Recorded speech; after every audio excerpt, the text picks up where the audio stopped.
A brutal loss to the Montreal Canadiens ends a very disappointing pre-holiday homestand and raises real questions about the Boston Bruins' competitiveness in the Eastern Conference this season.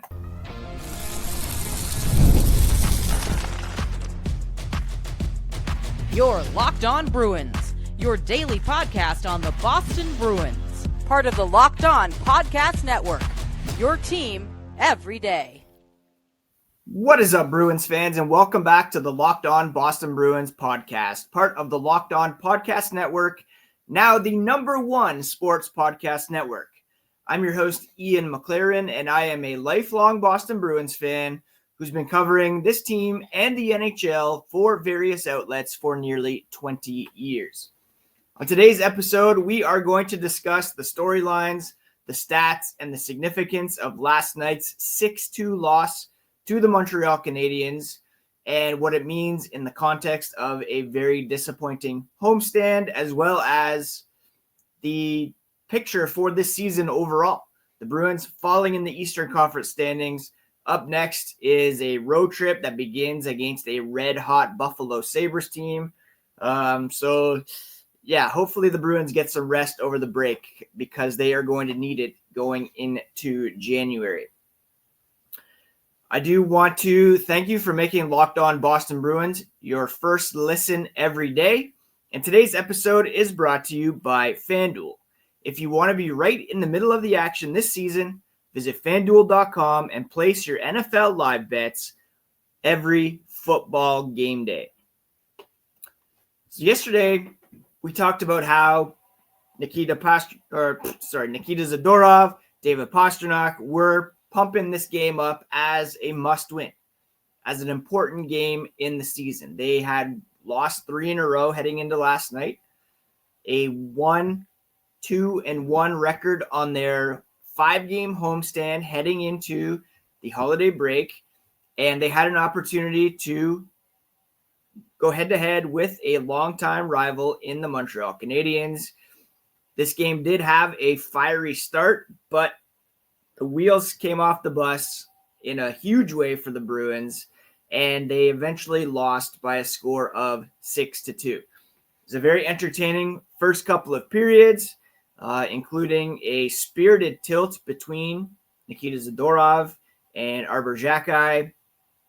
And this game started to kind of turn, near the end of the second period, when it looked as though the Bruins had taken a 3-2 lead, but the goal was called off due to goaltender interference, which caused a lot of angst among the Bruins fan base because it wasn't even a Bruin that bumped into goaltender Jacob Fowler.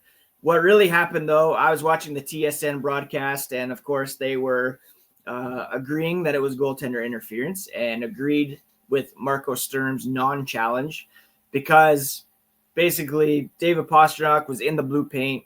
He bumped into Juraj Slafkovsky. Slafkovsky bumped into Fowler and caused the interference, which wiped out the goal. And I guess it was enough for Sturm to say, this probably isn't worth challenging. Now, what hurt the Bruins was challenging a goal scored in the third period by the Canadiens to go ahead 3-2. It was ruled not goaltender interference, so the Bruins went on took a penalty, and then they took like a billion more penalties in the third. The Canadiens just ran away with it, and the reality is they now go into the break well down the standings in the Eastern Conference, blown out 6-2 at home. Zach Bolduc scored, Cole Caulfield and Nick Suzuki scored on 5-on-3 man advantages in the third period. So Bolduc scored that goal that was thought to be goaltender interference. It wasn't. The Bruins went on the power, took a penalty for the missed challenge, a couple more penalties while that was going on. And then Juraj Slafkovsky slap shot at 12:22 closed out the contest at 6-2. And afterwards, both Marco Sturm and David Pastrnak cited kind of fatigue as a reason why the Bruins were not sharp last night. I shared after on X that this is when you really need a captain to step up. You need someone to answer the call. You need someone to push the right buttons in the room. It was Pastrnak afterwards who said it seems maybe a little bit of mental fatigue these last couple games. A lot of mental mistakes that cost us the game. Hopefully everybody can spend a couple days with the family and come back recharged, because it's not going to get any easier the second half of the year. Nikita Zadorov, another guy in the mix as one of the key leaders for this team, said it's disappointing to lose 4 in a row at home. Disappointing. It's not what we want to show our fans. We have 3 days break. We have to get it together. We're still there. And they are still in the midst of the playoff race. We'll take a look at the stats and the significance of this game later on, but the mental fatigue thing was something that Sturm picked up on as well. He said even after the first period, guys came ready to play. They were very excited, so it was good. But the goals we gave up, for him, he said, a lot of individual mistakes, fatigue, guys were just mentally not sharp. And that was on full display, especially on Montreal's second goal when Nikita Zadorov kind of reached out, tried to tap it to Pastrnak to go the other way, and it ended up right on Ivan Demidov's stick, and he made no mistake on a breakaway opportunity on Jeremy Swayman. But to me, Victor Arvidsson, who was making his return from injury, he hadn't played since December 11th. He picked up a secondary assist in this game. He said it was nice to be back, battling, be on the bench, be with the guys. But he admitted a lot of games this year, there's been penalty trouble, and that's got to stop. We've got to look at ourselves in the mirror and be better at that and stay out of the box. We're not going to go anywhere if we keep taking that many penalties every game. And he is exactly right. The Bruins penalty kill did come up big to close out the second. They had a 4-minute minor to Alex Steeves that they were able to kill off, but things just snowballed in the third period, and the Bruins could not recover. Steeves, the guy who took that penalty, that 4-minute penalty, despite scoring his 8th goal of the season earlier in the game, he said, it's terrible, it stinks, this whole homestand going into the break, it's unfortunate. But it's moments like these where you find out how tight the group is. He knows they have a tight group. He knows they'll bounce back from this and they'll be stronger because of it, but it stings for now. And yes, it certainly does sting. It was a very disappointing outcome to this game. The Bruins were right in there for the first couple of periods, but you cannot take that many penalties. And I would argue that part of it was up to Marco Sturm as well. I don't think he really managed the goaltending balance well on this homestand. Jeremy Swayman ended up playing in all 5 games, which, look, none of those, well, I wouldn't say none of them, but the result last night wasn't necessarily on Swayman. Not his best game of the season, but, I mean, again, third period, so many power play opportunities for the Canadiens. They had 7 power play opportunities, so you're being peppered and just on high alert through those times. For me, it should have been Swayman starting the first 2 games of the homestand, getting the night off against Vancouver, and then playing against Ottawa and Montreal. As it happened, he played 3 straight games, then had to come in on the back-to-back against Ottawa after Korpisalo was pulled, and then played last night. Way too much. And when you talk about mental fatigue, physical fatigue, that's mismanagement right there. And then Sturm challenging that Bolduc goal set the team back for the third period as well, although all those additional penalties did not help. And coming up later on, I'm going to talk about kind of a holiday wish list for the Bruins, putting a lock on the penalty box certainly is one of them. Coming up, we're going to look at more of the stats and the significance of this loss and this disappointing homestand. We'll take a look ahead at the Sabres game and then do our holiday wish list. All that coming up on Locked On Boston Bruins.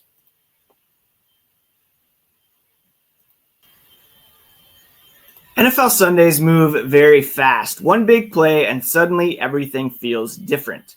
That's what makes live betting with FanDuel so exciting. You're not just watching the game, you're reacting to it in real time. With FanDuel, you can place bets as the action unfolds. Every drive, every momentum swing, every highlight moment. Live betting is best when the game starts to shift. A receiver gets hot, a defense tightens up, or the momentum flips after a turnover. FanDuel lets you jump right into the moment with live spreads and money lines that adjust instantly, player props that update as guys heat up. You can bet next touchdown scorers, drive results, totals, and more. Keeps you locked into every snap, every drive, and every possibility. So if you want to be right in the middle of the action this season, visit FanDuel.com. Place your NFL live bets with FanDuel, where the game moves fast, and so can you.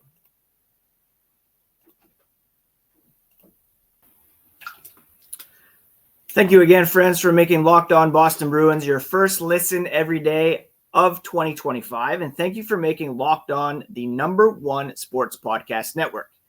If you have not done so already, please go check out our new Everydayer Club.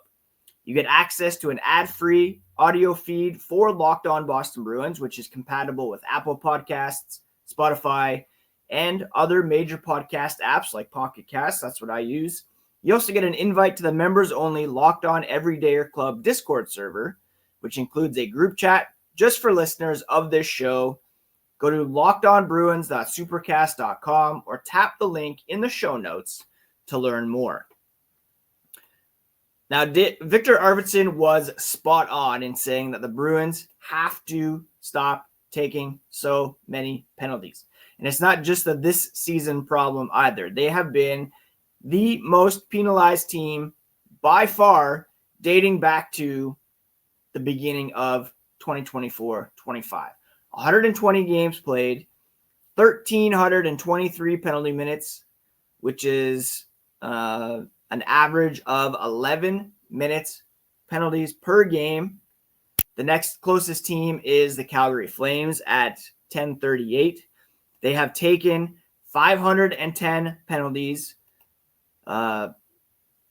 They don't lead in minor penalties, 437, 3 behind the Florida Panthers, but they do have 47 major penalties, which leads the NHL in that stat since the beginning of the last season. This year, they're second in majors. They are by far the top team in terms of minor penalties. 164, the Canadiens, last night's opponent, second at 148. And they have a net penalty rating of -29, meaning they have taken 29 more penalties than they have drawn. An astounding 13 minutes and 45 seconds of penalty minutes per game for this team. 522 total penalty minutes so far this season. It's just unbelievable how many penalties this team takes. And it was a problem last season, and it continues to be a problem this season, as evidenced by what we saw last night. You get kind of the self-inflicted wound by Marco Sturm challenging that Zach Bolduc goal, which was clearly not goaltender interference. Well, you can't say clearly because who knows what actual goaltender interference is, but based on kind of how that play developed, it was pretty clear that it wasn't going to be overturned. And then you had the parade of penalties following that call that just put them on these extended 5-on-3s when you're trying to get back in the game. So the 2-minute for delay of game, then you have Tanner Jeannot cross-checking Bolduc, Hampus Lindholm tripping Oliver Kapanen, and then you had a misconduct by Nikita Zadorov near the end of the game just to add to the penalty totals. you can't give any team 7 power play opportunities and expect to win the game. And that's where kind of those mental fatigue plays come into account. You are behind the play. You're always trying to catch up to the opposition. You do something stupid like cross-check a guy while you're already on the penalty kill. You trip a guy while you're killing a penalty, and that's it. That's all that Montreal needed to pull away. 2 power play goals, one from Cole Caulfield where he had like all day to deke Jeremy Swayman out of his pants. The bat in goal by Nick Suzuki, and then to add insult to injury, you had Slakowski just firing a slap shot past Jeremy Swayman, who last night made only 23 saves on 29 shots and saw his save percentage drop once again closer to an even 900. He's now at 901 for the season. A couple of weeks ago, his save percentage was like 914. Some really bad games lately. 880 save percentage versus Edmonton, 826 versus Vancouver, and then 793 last night to really drop his save percentage down. That's a real problem. And the fact that he was not able to really get a night off on this homestand, poor management there by Sturm, but also indicative of the fact that they don't really have a capable backup. And that's going to be something that has to be rectified after the break, whether it be hopefully Michael DiPietro's healthy, can be called up, Simon Zajac. I mean, Jonas Korpisalo just is not it right now this season. Elias Lindholm did his best. He had 7 shots on goal last night to lead the Bruins in that category. Vladislav Kolyachonok made his debut for the Bruins. He had a shot, 3 blocks, showed some real speed and skill. Victor Soderstrom was sent back to Providence for the time being to avoid having to go through waivers when he was sent down. So the Bruins kind of left heavy at the moment. And I think Jonathan Aspero did skate the other day, so maybe he'll be able to come back later on in the trip. Only 2 Bruins were positive last night in terms of plus minus. Alex Steeves, Murat Husnudinov, both of whom scored the goals for the Bruins. But again, just too many giveaways, 20 giveaways for the Bruins compared to only 11 for the Canadiens. Just not enough to get it done last night. And this homestand was just completely abysmal, completely disappointing. The Bruins had been, I believe, like second in the Atlantic when this homestand began, and they were only able to pick up 3 of a possible 10 points. To go 300 on a 5-game homestand heading into the holiday break is just borderline unacceptable. They sit at 41 points right now, which is only 4 points up on the Toronto Maple Leafs, who are in last place in the Atlantic. And the Leafs do have 2 games in hand. They're also only 1 point up on the Sabres, who have won 7 games in a row. We'll touch on them a little later on the podcast.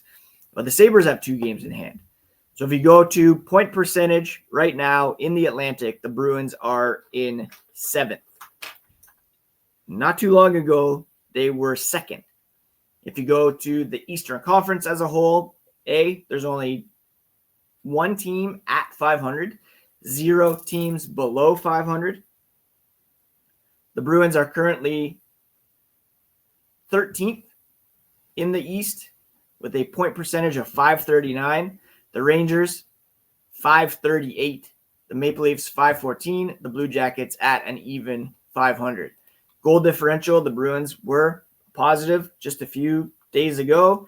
They're now at -4 with only 5 teams having worse goal differentials. So this homestand really did a lot of damage to Boston's playoff hopes, aspirations, even whatever you thought they had coming into the season.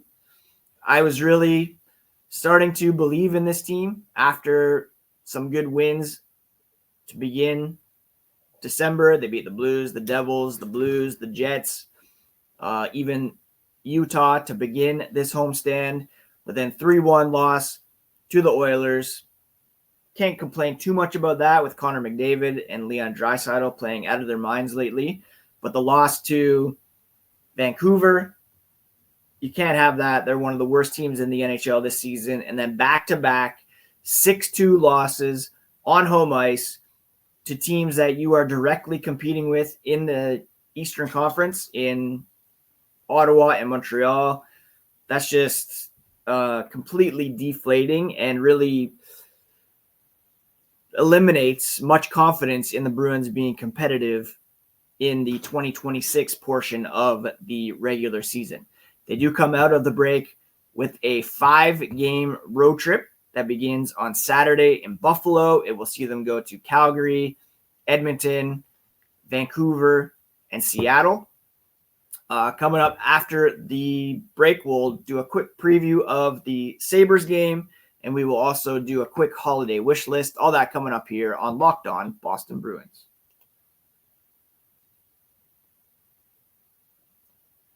All right, Saturday's opponent, the Buffalo Sabres, are red hot in the NHL right now. When you look at winning streaks around the league, nobody is on more of a heater than the Buffalo Sabres. Now, having said that, they are still below the Bruins in the standings in terms of total points, but they have a better point percentage at .556 compared to Boston's .539. 7-game win streak has brought them out of the basement and into playoff contention. Right now, they are 3 points out of a wild card spot, which is currently held by the Washington Capitals and the Florida Panthers. And that's the thing right now in the Atlantic. You had Florida off to a slow start. They're coming back. They're still without Matthew Tkachuk and Alexander Barkov. You have the Tampa Bay Lightning, who are still rolling despite missing Victor Hedman. You have the Canadiens back up over 600. And you have the Detroit Red Wings on a 3-game win streak, and they are the number 1 team in the Atlantic. That's not to mention the Senators, the Sabres, and then the Maple Leafs, who, I mean, look, right now, the Bruins own the Maple Leafs first-round pick. It's top 5 protected. The way things are shaping up, the Bruins could be in line for like 2 top 10 picks. Although, points-wise right now, Toronto, Boston, pretty far from the bottom. The worst teams in the NHL are Chicago, 32 points, Vancouver, Winnipeg, 33, Calgary at 34. The Bruins are up at 41. So they're not really in, Gavin McKenna territory, but they're veering down there. And these games at home, the Bruins still believe they can be competitive. They believe that if they get some rest, they can come back and compete.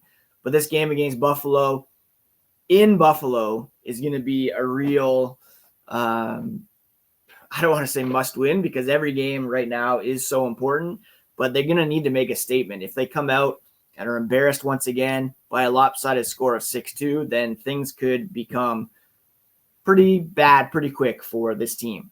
In terms of holiday wish list, there's 3 clear things that the Bruins need from Santa this year. I mentioned it earlier. They need better backup goaltending. Jeremy Swayman has been fine this season. He hasn't been the reason why they are where they are in the standings. In fact, he's one of the reasons why they are improved and back in playoff contention.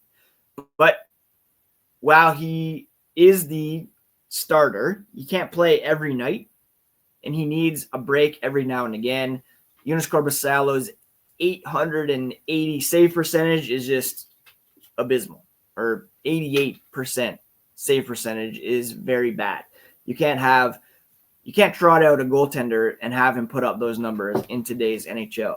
So whether it's recalling Michael DiPietro, Simon Zajac, getting some help from elsewhere, like Korpisalo is not it. It's time to waive him, send him to Providence, whatever, but they need a replacement there. Victor Arvidsson looked pretty good last night in his return, but they could also use an upgrade on the second line right wing position, or just some more scoring. I'm going to put 4 things on my list, actually. So backup goaltender, scoring winger.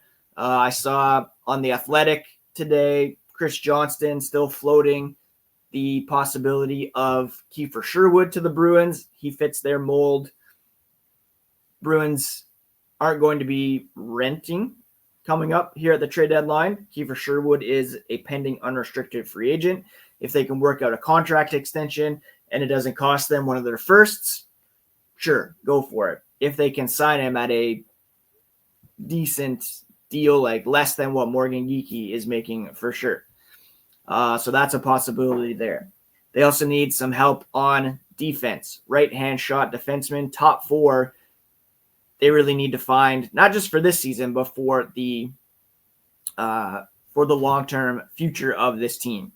Finally, they need to stay out of the penalty box. Like, that is just put a lock on it from the outside. Do whatever you can. You have to stop taking so many penalties. And the Buffalo Sabres, the next opponent, if you're taking penalties against them, they will make you pay because they have high-end offensive talent that is really rolling at the moment. Over their past 5 games, the Sabres are led in scoring by Rasmus Dahlin, Alex Tuch, Tage Thompson. Like, these guys are all firing on all cylinders lately for the Buffalo Sabres. Tage Thompson, 18 goals in 36 games. Alex Tuch, Josh Doan, Rasmus Dahlin, Bowen Byram on the back end. They have beaten Edmonton, Vancouver, Seattle, Philly, the Islanders, the Devils, and the Senators on this streak. And it's the third of 3 or 4 meetings between these two teams. They've split both meetings so far. The Bruins won the first one. Actually, the Bruins won both so far this season. 3-1 October 11th, 4-3 in overtime on the 30th. So the Bruins have been able to play them well.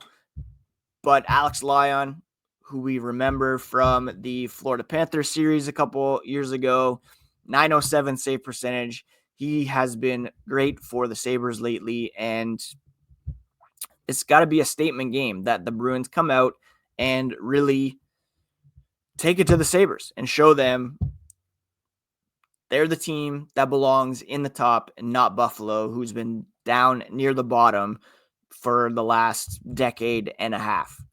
The Sabres do have the second best penalty kill in the NHL, which is a problem. The Bruins are at 19th now. Boston's power play 7th. Sabres are 15th. And when it comes to goals for per game, the Bruins are 12th. Sabres are 15th. Goals allowed, Bruins are 24th. Sabres are 22nd. So this is a winnable game for the Bruins. It will be a tough test. And, I just need them to shake off this homestand because it was so very disappointing. Anyways, I think the plan for the podcast is to take Christmas off, likely Boxing Day as well. Be back on Monday, the 29th, with a full recap of the action on Saturday against the Sabres, and then taking a look ahead at the game coming up against Calgary on the 29th. Thank you so much for making Locked On Bruins part of your daily routine this year. I ask you to consider joining the Everydayer Club. You can find all the details on lockedonbruins.supercast.com. Last minute holiday gift for yourself or the Bruins fan in your life. You get ad-free episodes, exclusive Discord access, and more. Please do subscribe and follow along on your favorite podcast app and on YouTube so you get all the latest episodes. You can find the podcast on social at Locked NHL Bruins. I really do appreciate all of you who tune in on a daily basis and listen to me ramble about our favorite hockey team that we love and that frustrates us on a daily basis. Again, please do take care of yourselves. Happy holidays. Merry Christmas. Take care of each other. We'll talk to you again here on the next episode of Locked On Boston Bruins. part of the Locked On Podcast Network, now the #1 sports podcast network.